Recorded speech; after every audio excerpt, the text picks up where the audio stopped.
오늘 함께 나누신 하나님의 말씀은 갈라디아서 1장 6절에서 9절까지의 말씀입니다. 제가 이렇게 필리핀 가서 사역하는데 이렇게 교회를 방문하면 선교지에서 제가 어떤 사역을 하고 있는지에 대해서 나눠야 되는데 지금 계속되는 팬데믹으로 인해서 똑같습니다. 가능한 한 우리 모일 수 있는 지체들 모여서 수요일날, 금요일날 성경 공부하고 주일날 예배 드리고, 근데 이제 제가 목회자로 섬기면서 그러니까 제 나름대로 이렇게 목회를 해야 되지 하는, 사역을 해야지 하는 목회 철학 같은 게 있다라면 성도님들한테 제가 어떤 뭘 하세요, 마세요, 이렇게 해야 됩니다라는 얘기는 안 해요. 유일하게 하는 말씀은 성경 읽어야 됩니다. 그리고 성경 말씀에서 말씀하시는 거에 반응해야 됩니다. 그렇다 보니까 성경을 읽어야 되는데 다 비슷해요. 저도 그렇고 우리 형제님들도 그렇고 학습 수준이 뛰어나지도 않고 성경에 대해서 방대하게 많은 지식을 갖고 있는 것도 아니고, 그러다 보니까 자연스럽게 성경을 말씀을 읽어야 되는데 솔직히 그냥 읽으면 어렵기 때문에 이런 갈라디아서는 요렇게 읽어야 됩니다. 요런 게 갈라디아서의 주제입니다. 갈라디아서는 이렇게 쓰여졌습니다 라는 것을 이렇게 거듭 그런 류의 성경 공부 아니면 그런 설교를 많이 해요. 읽으셔야 됩니다. 그리고 제가 덧붙여서 하는 건, 만약에 우리 성도들이 성경을 안 읽으면 그 교회 목회자의 주적이 된다. 예, 그렇게 하면서, 그래서 갈라디아 말씀을 오늘 오전 시간에는 거의 주된 배경만 하다 마칠 것 같아요. 배경만 하는 것도 주의 영이 임하시면은 무척 길게 갈 수 있으시니까 주의 영이 임하시기를 거듭 기도하셔도 될 것 같습니다. 자, 제가 잠시 대표해서 하나님의 말씀을 갈라디아서 1장 6절에서 9절까지의 말씀 제가 대표해서 읽도록 하겠습니다. 그리스도의 은혜 안으로 너희를 부르신 분을 너희가 이렇게 속히 떠나 다른 복음으로 옮겨가는 것을 내가 이상히 여기노라. 그것은 또 다른 복음이 아니며 다만 너희를 어지럽히는 어떤 자들이 있어 그들이 그리스도의 복음을 왜곡하려 하는도다. 그러나 우리나 혹은 하늘로부터 온 천사라도 우리가 너희에게 선포한 복음 외에 어떤 다른 복음을 너희에게 선포하면 그는 저주를 받을지어다. 우리가 전에 말한 것 같이 내가 지금 다시 말하노니, 만일 어떤 사람이 너희가 받아들인 복음 외에 어떤 다른 복음을 너희에게 선포하면 그는 저주를 받을지어다. 아멘. 잠시 기도하시겠습니다. 아버지 하나님, 무엇보다도 저희가 우리 주 하나님께 감사드림은 우리가 예수 그리스도 그 은혜의 복음을 통하여 구원받았습니다. 예수 그리스도의 그 보혈의 공로로 말미암아 우리가 이 세상에서, 사망에서, 어둠 가운데서 생명으로, 빛으로 주 하나님의 자녀로 옮겨졌습니다. 아버지, 이 귀한 이 진리의 복음 안에 늘 거하고 이것을 위하여 기뻐하고 우리 주 하나님을 더욱더 찬양하는 우리 모두가 되게 함께하여 주시옵소서. 아버지, 하지만 마지막 때가 이 세상을 바라보건대 우리 주 예수 그리스도의 그 복음을 왜곡시키는 다른 복음이 만연하게 되는 이 안타까운 모습들을 발견합니다. 우리가 이 시간 하나님의 말씀을 통하여서 온전히 진리의 복음이 얼마나 우리에게 귀하고 귀한 것인지 깨닫고 이 복음을 전하기 위해 자신의 삶을 들였던 바울의 그 발자취를 또 새삼 바라보며 또 주님 앞에 우리가 도전이 되는 시간이 될 수 있도록 아버지 함께하여 주시옵소서. 부족한 사람이 아버지의 말씀을 전합니다. 아버지, 부족한 사람은 아버지의 그 능력으로 덮어주시고 오직 주 하나님의 말씀만이 드러날 수 있도록 아버지 함께하여 주시옵소서. 이 시간을 위해 다시 한번 아버지께 진정 감사를 드리며 예수님의 이름으로 기도를 드립니다. 아멘. 제가 다시 한번 말씀드리지만 제가 이런 티칭 스타일, 성경 공부 스타일은 영 아닌데, 그리고 또 여기 계신 분들이 저보다도 많이 공부하시고 많이 아시는 분들임에도 불구하고 이렇게 거듭 함께 예배 드릴 때 뭐 이견이 있을 수 있는 얘기들도 많이 나올 거예요. 하지만 제가 이 갈라디아서를 우리 성도들 같이 할 때 성경 안에서 이렇게 배경을 풀어가고 가면 이 갈라디아서가 더 머릿속에 잘 그려지고 더 이렇게 이해될 수 있기 때문에, 물론 뭐 어떤 배경에서 이견이 있을 수 있지만 그 이견을 접고서 그 안의 내용은 전혀 그 변함이 없는 동일한 내용이기 때문에 이견에 대해서는 제가 성경 말씀을 이렇게 펴서 비교해 보면서 또 많은 주석서들을 참고하면서 많은 자료들을 참고하면서 이렇게 성경 안에서 풀어갖고 가야지 우리 성도들이 좀 더 쉽게 이 갈라디아서의 내용을, 진짜 복음이 우리에게 어떤 것이며 다른 복음이 우리를 어떻게 헤아려 하는지를 이해할 수 있겠구나 하는 마음으로 이렇게 준비했기 때문에, 그렇게 제가 이런 티칭 스타일 설교를 우리 소막교에서 하니까 상당히 떨리네요. 예. 그렇습니다. 예. 예. 상당히 떨리네요. 원래 프리칭 스타일로 가야 되는데. 예. 자, 그래서 제가 이 부분은 구약 성경은 연대기를 보면은 시간이 엄청나게 길어요. 하지만 신약 성경의 그 타임 테이블은 상당히 짧아요. 그래서 구약 성경을 다 전체적으로 이해하려면 그 역사적인 왕, 무슨 왕, 무슨 히스기야, 스기야, 비슷한 이름, 이런 걸 다 외우고 어려워요. 몇 년도에, 어느 대원자는 남유다 왕국이고, 어느 대원자는 북이스라엘 왕국에 속해서, 이런 거 다 해야지 구약 성경 이해하는데, 신약 성경은 크게 딱 요 세 분류만 이해하면서 바라봐도 이해가 많이 쉬워요. 첫 번째는 유대인, 두 번째로는 이방인, 그리고 세 번째로는 그리스도인. 요거를 나눠놓고 신약 성경을 읽을 때 상당히 이해가 쉬워요. 자, 이제 시작하면서 퀴즈를 하면서, 제가 이따가 이 퀴즈 맞추신 분은 편의점 가서 맛있는 제가 좋아하는 마이구미 젤리를 사서 선물로 드리겠습니다. 예. 필리핀은 붙여드릴게요. 필리핀은 다 아실 테니까 몇 번 제가 퀴즈를 했기 때문에. 자, 신약 성경에서 가장 먼저 쓰여진 서신은 어떤 서신일까요? 갑자기 예수님이 빨리 오시면 땡. 죄송해요. 이게 좀 어려운지. 야고보서예요. 신약 성경에서 가장 먼저 쓰여진 서신은 야고보서예요. 그렇기 때문에 야고보서가 많은 오해를 가져오는 것이에요. 그리고 야고보서의 그 수신자, 야고보서를 그 서신을 받는 사람들을 야고보서 1장에 보면은 흩어진 12지파라고 했어요. 야고보서 서신을 받는 사람들은 유대인이었어요. 유대인들. 그래갖고 야고보서만 보면은 행위로 구원받는다는 약간 이런 논리로 잘못 해석할 수 있는 여지를 충분히 줄 수 있는 것이 첫 번째 서신이었고요. 유대인들에게 보내진 서신이었어요. 그렇기 때문에 유대인 관점에서 읽으면 충분히 이해가 가능하지만 그 외에 이방인들이 그냥 접하면은 자칫 잘못하면 그릇된 복음으로 빠질 수 있는 그런 서신이 어찌 보면 야고보서예요. 자, 그러면 이제 한번 야고보서, 그래서 야고보서 그 다음 서신은 어떤 서신일까요? 성회장님. 갈라디아서. 예, 빙고.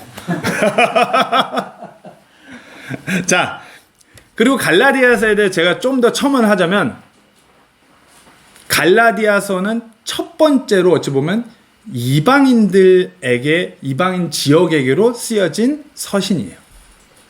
야고보서는 유대인이라고 그랬어요. 두 번째 갈라디아서는 이방인 지역. 이방인 지역이라도 거기 유대인도 당연히 있겠죠. 디아스포라들이 한창 많을 테니까. 자, 그래서 우리가 갈라디아 지역에 어떤 교회에 어떤 사건들이 있었고 바울이 그 문제에 대해서 이 서신을 쓴 것이에요. 그게 갈라디아서예요. 갈라디아서의 문제가 뭐죠? 다른 복음. 그렇죠. 네. 다른 복음이에요. 우리가 이 정도는 익히 잘 알고 있어요. 근데 우리가 익히 잘 알고 있지만 하나님의 말씀을 대하면 대할 때마다 새롭게 다가온 것은 우리가 그 말씀에 한번 깨지고 또 다시 말씀을 대할 때는 또 새롭게 보입니다. 우리가 다른 복음에 대해서는 어느 정도 대부분은 다 알고 계세요. 복음 외에는 뭐 교회 진짜 뭐 몇 주만 다녀보시면 다른 복음 그러면 아 예수님 외에 뭐 다른 거 이 정도는 다 아는 복음이에요. 왜냐하면 제가 이 다른 복음에 대해서 좀 문제가 심각함을 느낀 것을 세부에 있으면서 만나는 한인분들한테는 거의 대부분 제가 복음을 전해요. 근데 단 한 번도 교회에 안 갔다는 한인분들은 없으세요. 그리고 반 이상은 지금 현재 뭐 한인 교회에 출석 중이신 분들이에요. 제가 그렇다고 뭐 그래서 저희 교회 오세요 이런 건 절대 얘기 안 하고 오로지 복음만 전해요. 그래서 구원의 확신에 대해서 먼저 묻죠. 아, 오늘 만약에 하나님 부르셔서 삶을 마감하신다면 천국 갈 확신이 있으십니까? 라고 물어요. 그러면은 거의 대부분은 교회에 지금 현재 출석하는 교회가 있으신 분들임에도 불구하고 아, 저는 80% 확신, 90% 확신.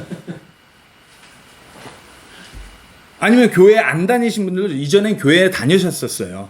소위 믿음이라는 것이 있다라고 말씀은 하세요. 그렇지만 아, 지금은 제가 천국에 못 갈 것 같아요. 이렇게 말씀들 하세요.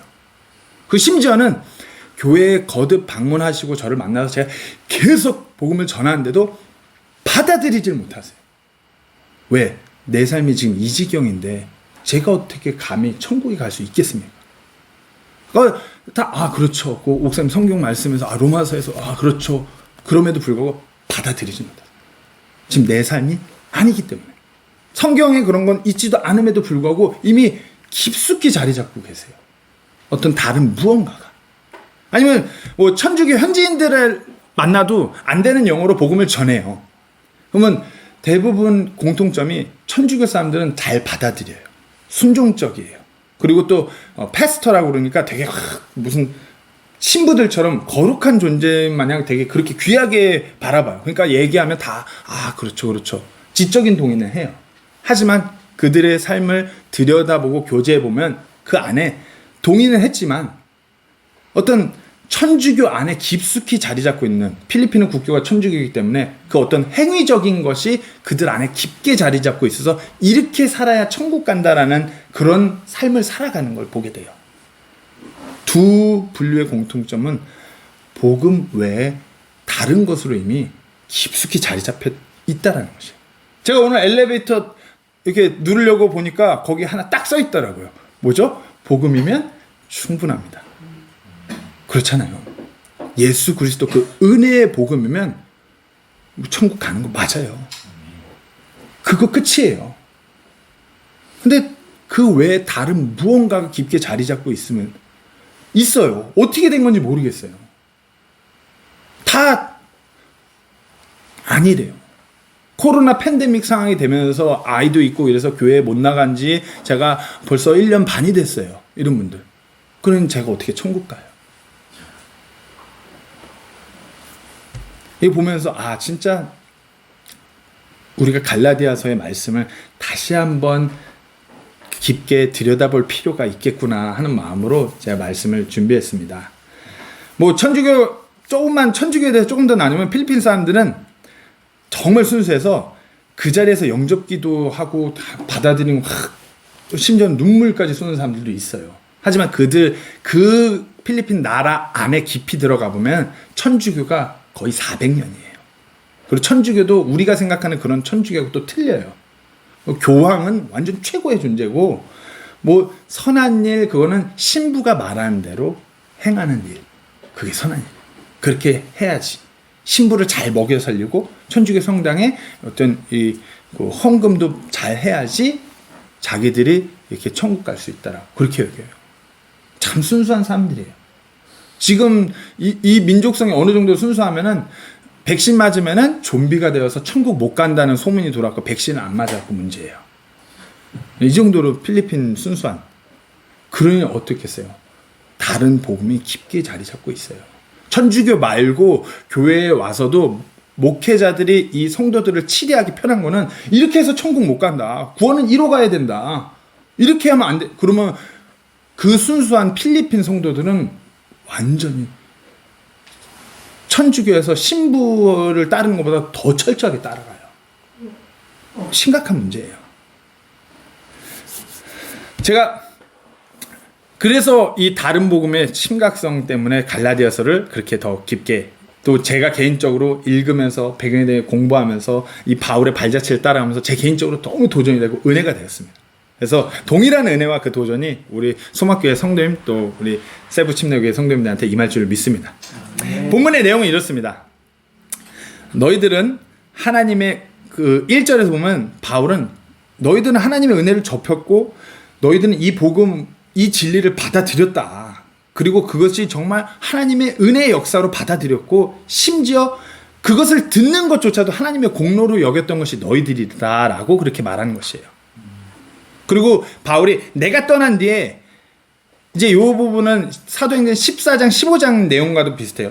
누군가가 너에게 어떤 다른 것을 전하며 그것을 복음이라 부르지만 그것은 복음이 아니라 왜곡된 것이다.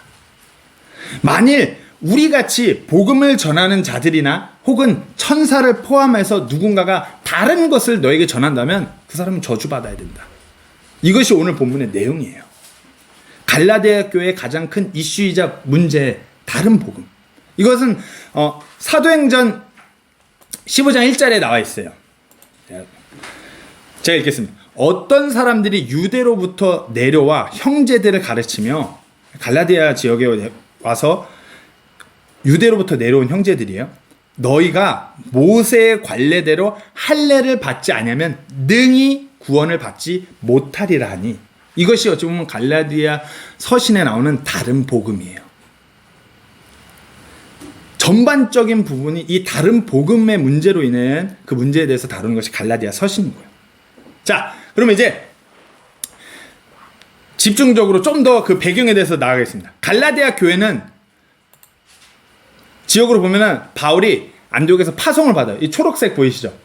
초록색 파송을 받아서 실루기아를 거쳐서 여기 그 구브로, 뭐 영어로는 키프러스, 뭐 카이프러스라고도 하는 요 섬에 거쳐서 실라미, 바보, 그리고 여기 버가 지역으로 오는 것이 사도 바울의 첫 선교 여행 코스예요.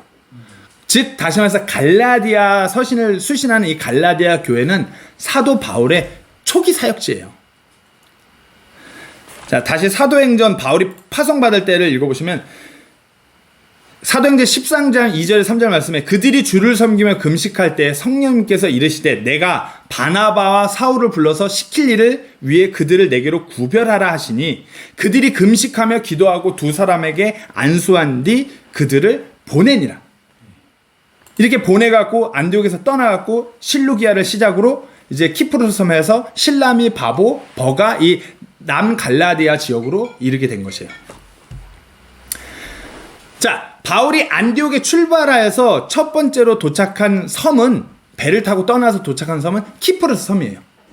그리고 이것이 다름 아닌 바나바의 고향이기도 한 지역이에요. 그리고 그 이방인들의 사역이 시작된 그 바울이 시작된 지역이 이 버가로부터 시작됐다고 보시면 돼요. 여기가 이제 어찌 보면 이 자칭 이방인의 사도라 불리는 바울의 초기 사역지가 바로 요 남갈라디아 지역이라고 보시면 돼요. 여기서부터가. 자, 그래서 갈라디아 교회는 바울의 초기 사역지였어요.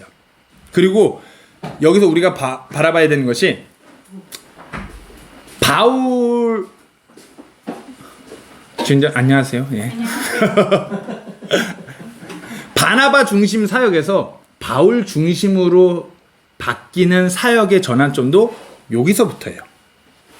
자, 여기 뭐 갈라디아서 2장 7절 말씀을 보시면 바울이 자신을 이렇게 고백하죠. 오히려 반대로 베드로가 할례자를 위한 복음을 맡은 것 같이 내가 무할례자를 위한 복음을 맡은 것을 그들이 보았나니.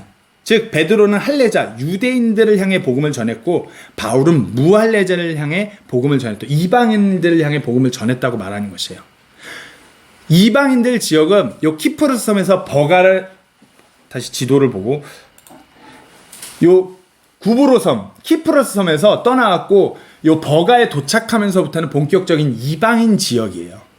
이 키프로스는 완전히 유대인 중심의 섬이고요. 바나바의 고향. 요 버가에서부터 이제 이 안디옥으로 들어가면서 여기는 시실리아 안디옥에서 이고니움, 루스트라, 더베 이쪽 지역은 완전 이방인들 지역. 이방인들 지역이면서 대부분이 로마 식민지의 노예로 거하는 대부분의 사람들이 사는 곳이 바로 이 남갈라디아 지역이에요.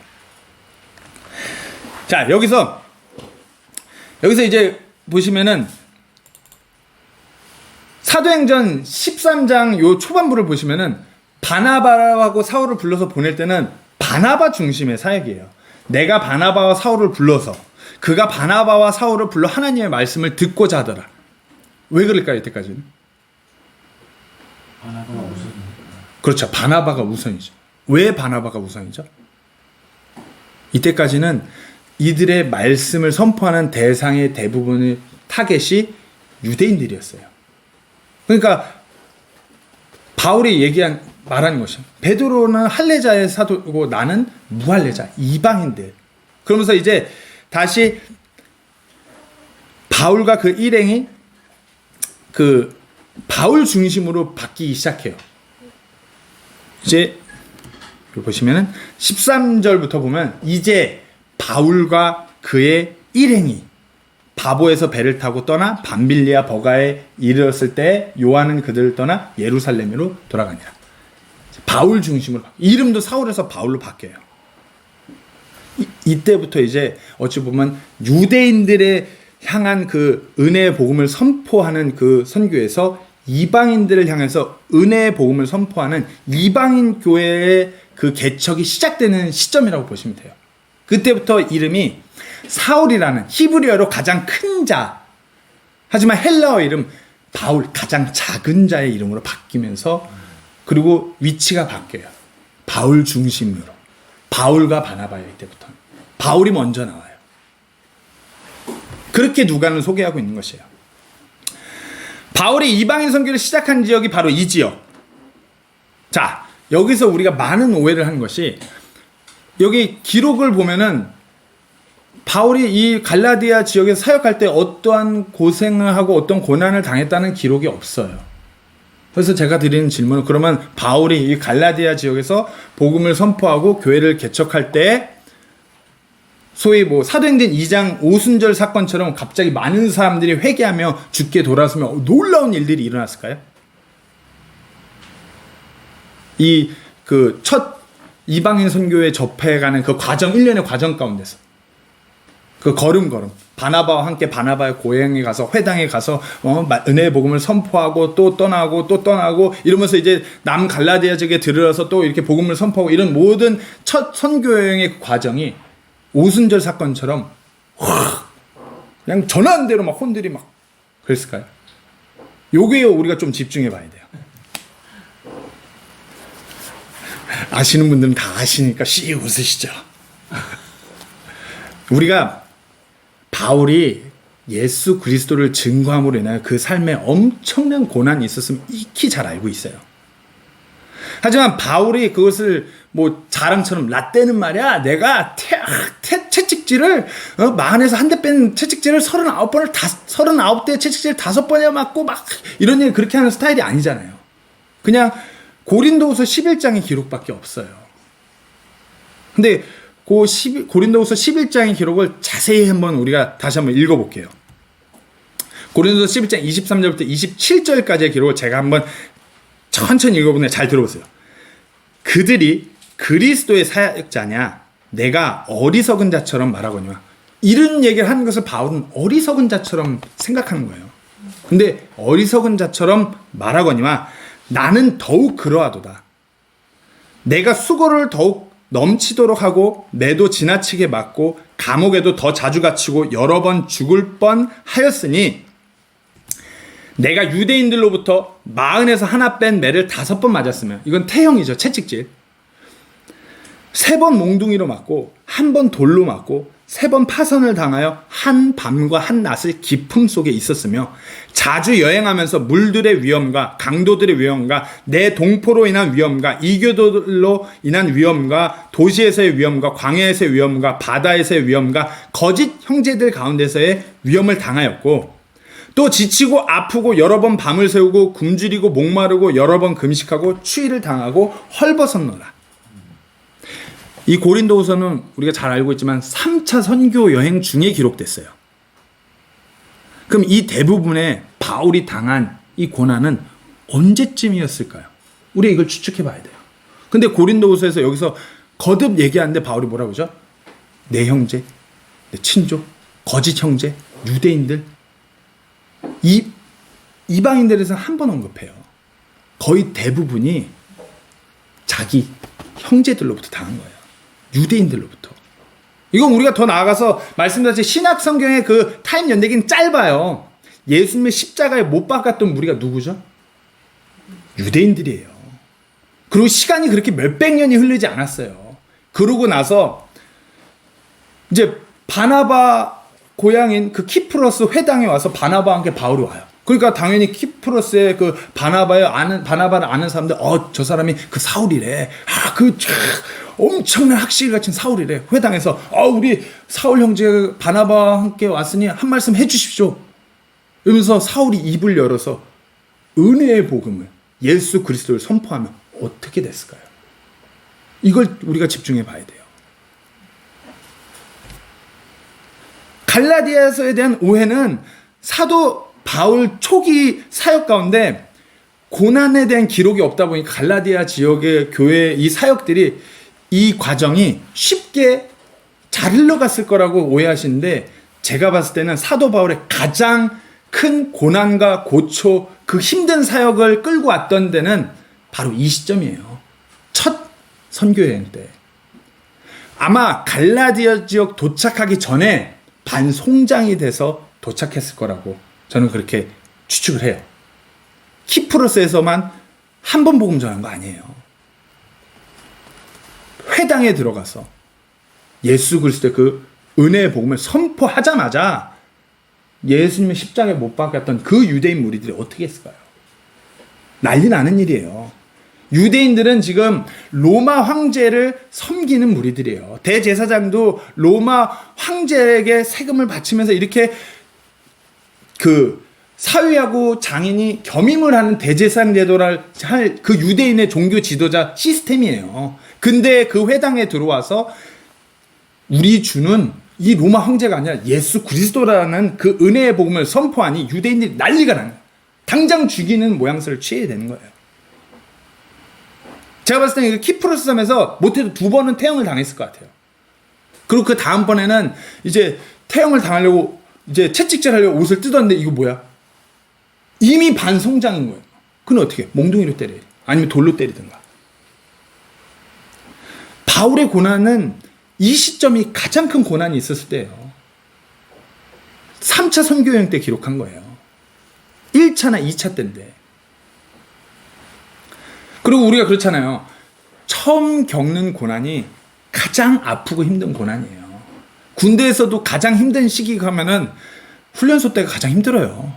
뭐 훈련소 끝나고 자대 배치 받아서 더 힘든 훈련, 더 힘든 거 하는데 그때 이상하게 훈련소 때 이거 노란색 명찰 뭐 번호표 붙이고서 몇 번 훈련병 제식 훈련 이거 발 안 된다고 짝짝 일어나고 계속 엎드려 뻗쳐하고 이때가 가장 힘든 기억으로 있거든요. 왜? 처음이니까. 바울도 이 처음에 성령님으로부터 부르심을 받아서 그 길로 나아간 그 초행길, 그때 이제 유대인 회당에 들어가서 예수 그리스도의 그 은혜의 복음을 선포하면서 반송장이 된 상태로 배를 타고 이제 바보에서 떠나갖고 버가에 도착했을 때는 이미 거의 반 죽음 상태에 이르렀을 거라고 추측을 해요. 이거는 많은 주석가들도 그렇게 추측을 해요. 이때 이미 이 키프로스 구브로 섬을 지나서 이 버가에 도착했을 때 바울의 몸 상태는 거의 반송장이었다. 그러면 바나바는 어땠을까? 뜯어 말렸겠죠. 바울 형제 이러면 안 된다고, 쉬셔야 된다고. 하지만 회당에 또 가서 복음 전하기 어떻게 해요? 다시 자기의 상처들 다 가리는 거예요. 바로 툭 건들면 쓰러질 사람이 거룩한 바리새인, 거룩한 그 유대인의 모습으로 다시 회당에 가야 되는 거예요. 차려입고 단정히하고 다시 가는 거예요. 당시 최고의 유대인이었기 때문에, 그걸 잘 아는 바울이었기 때문에. 갈라디아 교회는 다시 한번 말씀드리지만 이 갈라디아 지역의 교회들은 쉽게 세워진 교회가 아니에요.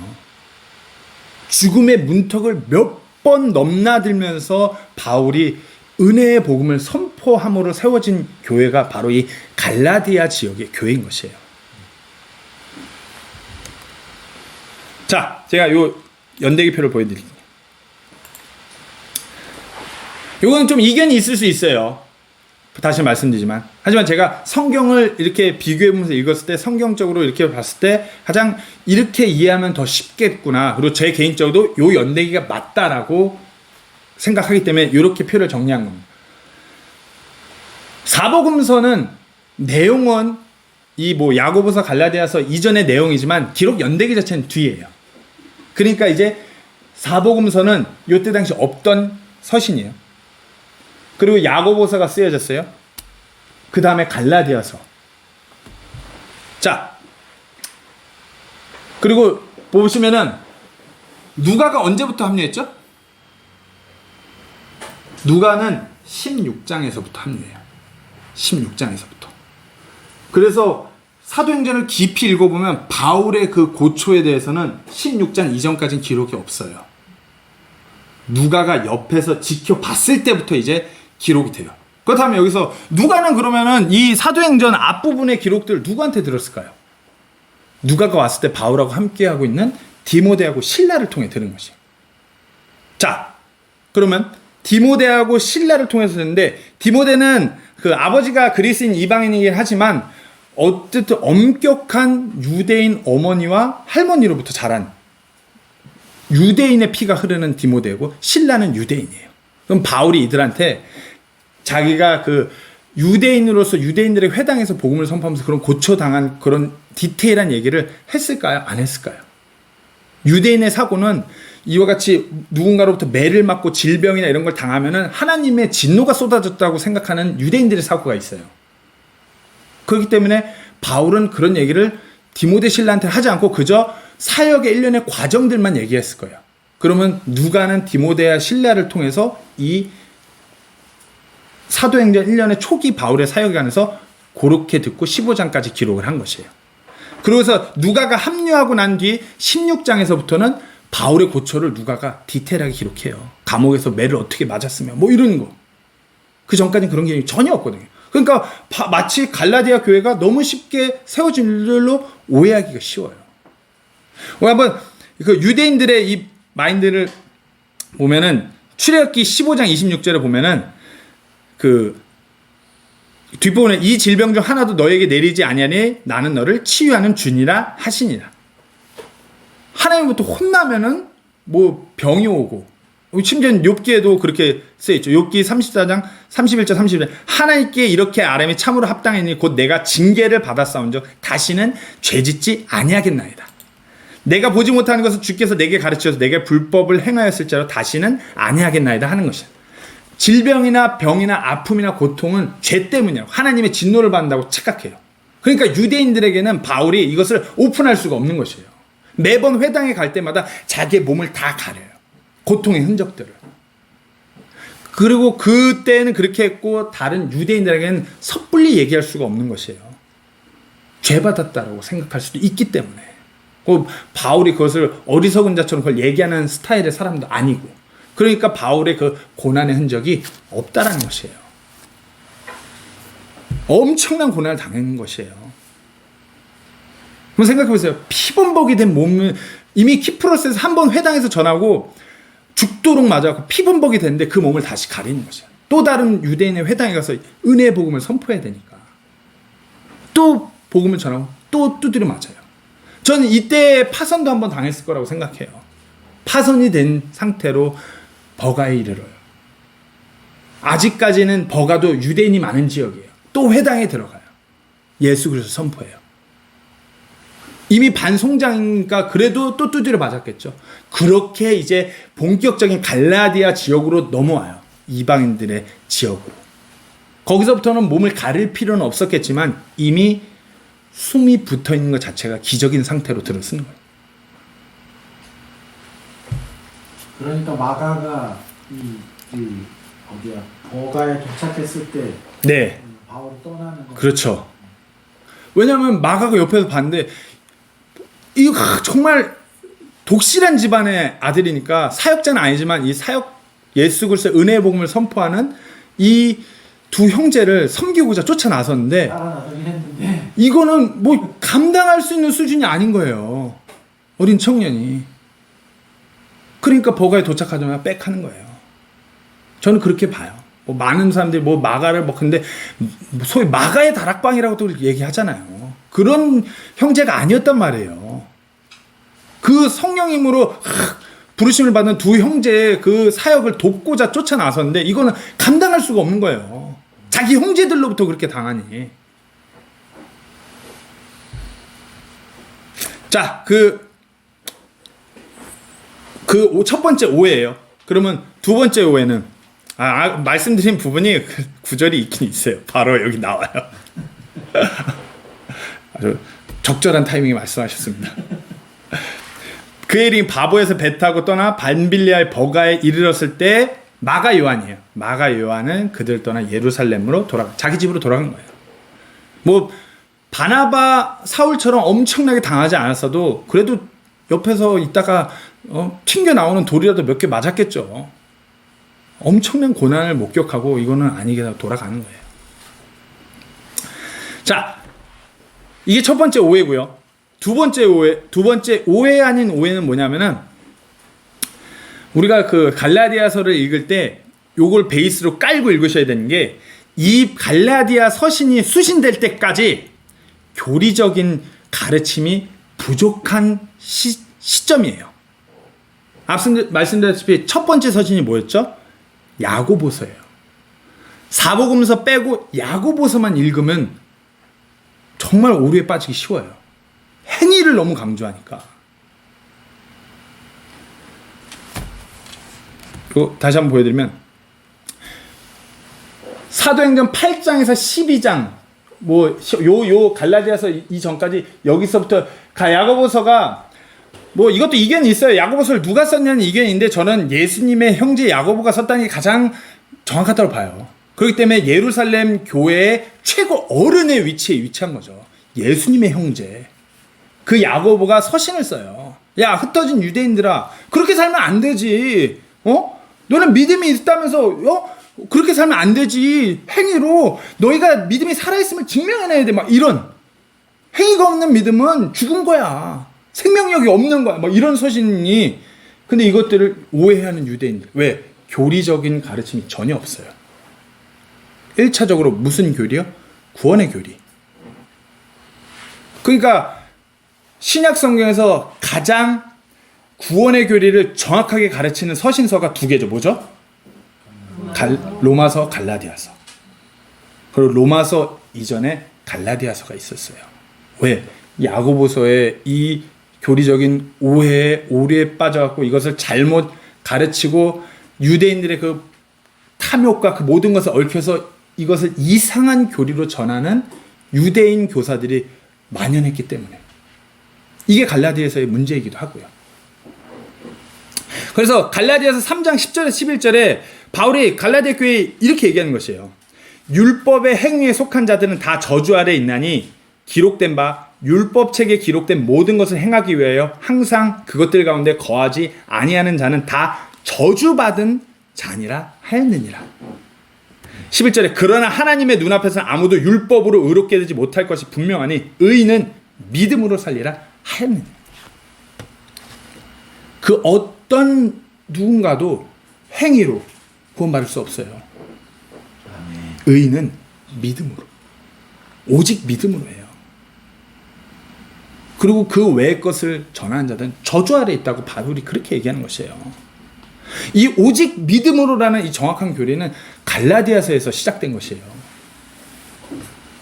야고보서 때까지 그 교리가 정확한 교리에 대한 가르침이 똑바로 있지 않았기 때문에 예수님으로부터 이어진 사도라고 해봤자 몇 명 없어요. 그 사람들이 걸어다니면서 사역을 하는데 이 먼 지역까지 어떻게 그렇게 됐겠어요. 하지만 유대인들 뿔뿔이 다 흩어져 있거든요. 오직 믿음으로 의롭게 된다는 정확한 교리, 갈라디아서에서 시작되는 것이에요. 우리가 지금 이 시점에서 돌아보세요.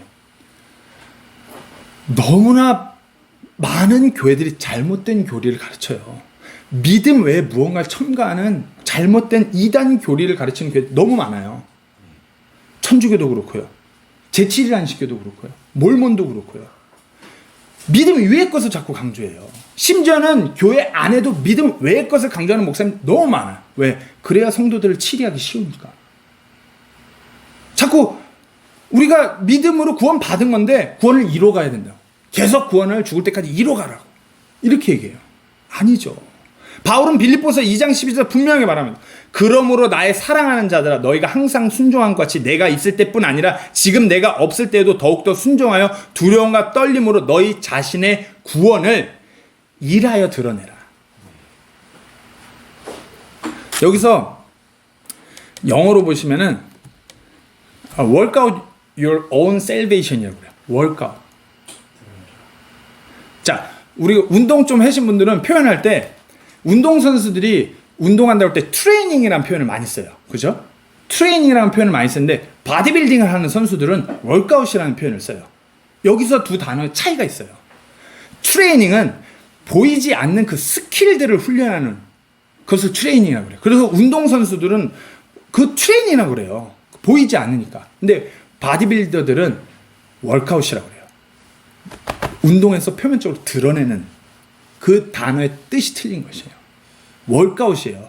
우리의 구원을 월크아웃 하래요. 드러나게끔 이것을 훈련시키라 이거는 거예요. 1차적으로는 하나님께 드러나는 것이 2차적으로는 세상에 드러나는 것이에요. 우리가 구원받은 자라는 것을 월크아웃 하라는 것이에요. 무엇을 위해서요? 바로 본문 이전 11절에 모든 혀가 예수 그리스도는 주시라고 시인하여 하나님께 영광 돌리게 하셨느냐. 하나님의 영광을 위해서. 그래서 12절에 접속사가 wherefore예요. 그런 이유로, 그러므로 너희가 너희의 그 구원을 일하여 드러내야 된다. 월크아웃 해야 된다. 바울이 그렇게 얘기하는 것이에요. 구원, 행위로 구원을 계속 이뤄가는 그것이 아니라 구원받은 자라면 하나님의 영광을 위해서 마땅히 월크아웃 하는 것이에요. 그렇게 하도록 하나님께서 예정하신 것이고요.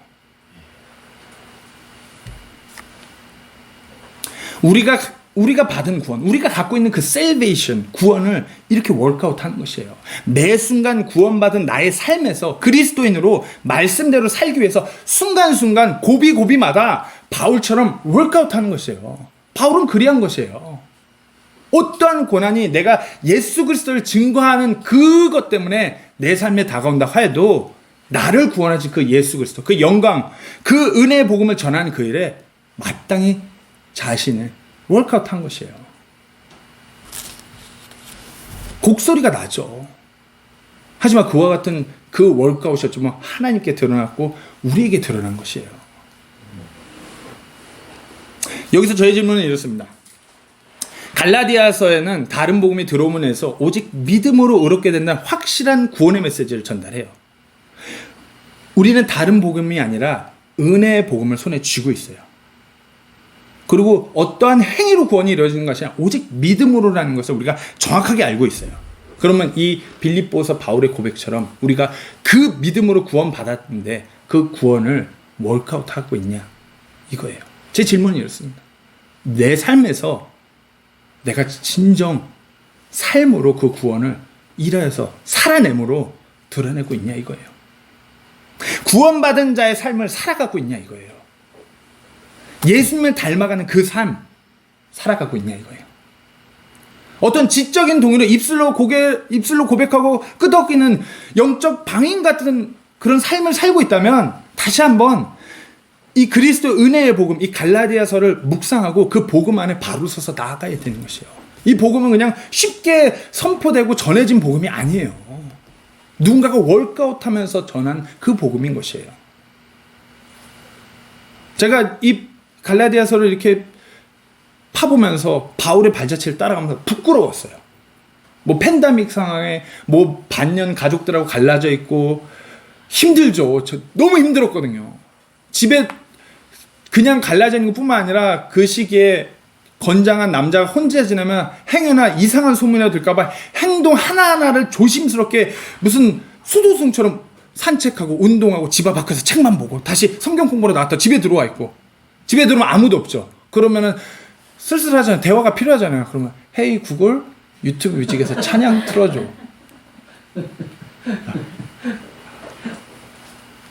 근데 이 바울의 이 발자취를 보니까 구원받은 자로서 월크아웃하는 삶이 이와 같았다는 이 흔적들이 보이는 것이에요. 얼마나 도전이 되겠냐. 목숨은 벌써 내놨어요. 바울은 날 구원하신 그 예수 그리스도를 증거하기 위해서. 바나바 옆에서 말렸겠죠. 바울 형제 이 정도면 됐다고. 회당 가서 전하고, 제가 봤을 때는 회당 가서 온 힘을 다해서 말씀 전하고 바로 쓰러져서 또 몇 주간 중내산에 했을 거예요. 예, 뭐 갈라디아 지역에서는 그런 거 가릴 필요 없고 이방인에게 편하게 했을 수 있겠지만 이미 그때는 몸이 자기 몸이 아닌 거죠. 어떤가요? 바울은 이와 같은 삶으로 월크아웃 했어요. 구원을 드러내 일했어요. 우리는 어떤가요? 코로나로 힘들어서, 팬데믹에, 경제적으로 너무 어렵기 때문에 뭐 이렇게 사람들 모이기도 힘들고, 그러면서 안일하게 매일 죄의 속박 가운데서 될 대로 되라는 식으로 살아가고 있지는 않아요. 곰곰이 생각해 보셔야 됩니다. 자, 이제 말씀을 마무리하고 오후에 또 이어가도록 하려고 합니다. 일반적으로 사람들은 법정 최고형에서 살인자에게 최고형이 주어지죠. 그죠? 얼마 전에 뭐 정인이 사건으로 사형을 뭐 이렇게 한다고 하더라고요. 살인자에게 최고형을. 그것이 가장 사악한 범죄라고 생각하기 때문에 그런 사람들에게 사형이 선고돼요. 그럼 영적인 시각에서 영적인 살인, 그것은 인간이 할 수 있는 어찌 보면 최고의 범죄인 것이에요. 하나님 관점에서 봤을 때. 단지 사람의 육체적인 생명을 빼앗는 행위가 아니라 영원한 그 생명을 빼앗는 행위를 하는 것이에요. 다시 뭐 살인자가 사람을 찔러 죽였다고 해서 그 사람의 영원한 생명이 사라지거나 취소되진 않아요. 하지만 복음이 아니라 다른 왜곡된 복음을 전함으로 인해서 이 사람이 은혜의 복음을 듣고 구원받아야 되는데 그렇지 못하고 왜곡된 복음으로 구원받지 못한다면, 그 사람이 그걸로 인하여 지옥에 떨어지게 된다면 그것은 어떨까요? 영원한 생명을 받을 기회를 잃어버리게 하는 것이에요. 때문에 사도 바울은 오늘 본문에서 감히 그 은혜의 복음이 아닌 다른 왜곡된 복음을 전하는 자들이 저주를 받을 것이라고 강한 어조로 얘기하는 것이에요. 요한계시록에서도 이와 같은 내용이 있습니다. 요한계시록 10장 10절 15절 말씀. 또 그들을 속인 마귀가 불과 유황호수에 곧 그 짐승과 거짓 대언자가 있는 곳에 던져서 영원 무궁토록 밤낮으로 고통을 받으라. 거짓 대언자. 15절에 누구든지 생명책에 기록된 것으로 드러나지 않은 자는 불호수에 던져졌더라. 아무리 성경적인 지식이 막 방대하고 아무리 대단하다고 하여도 은혜의 복음이 아니라 그 다른 무언가를 전함으로 인해서 예수 그리스도의 그 은혜의 복음을 왜곡시킨다라면 최고형인 것이에요. 생명책이 기록된 것이 지워진, 기록되지도 않았겠죠. 그런 사람 말 잘못했네. 죄송합니다. 우리 한번 우리의 삶을 돌아보셔야 돼요. 우리가 이 엄중한 책임이 동일하게 가지고 있는 것이에요. 뭐 사도 바울 아니면 뭐 교회 신앙의 구력이 오래된 형제님 자매님들한테 있는 것이 아니라 구원받은 모든 그리스도인에게 동일한 이 책임이 있는 것이에요. 의사는 병에 맞서고 법조인들은 불법과 맞서요. 군인은 국가에 주적되는 그 다른 나라 병력들하고 맞서요. 그렇다면 예수 그리스도의 군사된 우리는 무엇에 맞서야 되냐 이거예요. 지금 마지막 때 정말 하나님의 진리의 말씀이 혼택해지고 예수 그리스도의 그 은혜의 복음이 왜곡돼가는 이 시대에 우리가 무엇에 맞서야 되냐 이거죠. 우리가 한 명이라도 더 예수님께로 인도되기 위해서 그 예수 그리스도의 은혜의 복음을, 그 진리를 온전히 수호해야 되는 것이에요. 온전히 전해야 되는 것이에요. 때문에 우리가 이 말씀 안에 바로 서야 되는 것이에요. 말씀을 붙들어야 되는 것이고요. 한번 기회가 되신다면 제가 가고 나서 갈라디아서의 말씀 한번 쭉 읽어보셨으면 좋겠습니다. 오후에는 그래서 그렇다면 이 갈라디아서 선신성에 나오는 다른 복음을 전했던 그 유대인들은 누구였는지, 그리고 이 다른 복음을 듣고 있는 이 갈라디아 지역 교회 사람들이 어떠했는지에 대해서 더 나누려고 합니다. 우리가 하지만 이 갈라디아서를 대하면서 우리 또한 도전이 되셔야 돼요. 동일하게 이 갈라디아서에 있는 이 문제는 지금도 아니 이전보다 더 심각한 문제로 나가고 있어요. 대부분이 구원의 확신조차 온전치 않아요. 복음을 전하면은 자기가 천국 갈 확신이 100%가 안 된다고 그래요. 뭐가 잘못되고 있잖아요. 말씀은 유튜브나 인터넷 매체로 그런 자료들이 넘치는 홍수시대에 있음에도 불구하고 예전에 우리나라 80년대 정말 말씀에 무지했다라고 그렇게 말하는 그때 그 복음을 듣고 구원받고 구원의 확신에 차 있는 그때하고 비교했을 때 너무 떨어져요. 심각한 문제예요. 우리부터 이거에 대한 엄중한 책임, 다른 복음이 아니라 온전한 은혜의 복음을 전해야 되는 온전한 책임이 있음을 분명히 직시하시고 우리의 구원받은 그 삶을 월가웃함으로 드러내는 우리 모두가 되기를 간절히 소망합니다.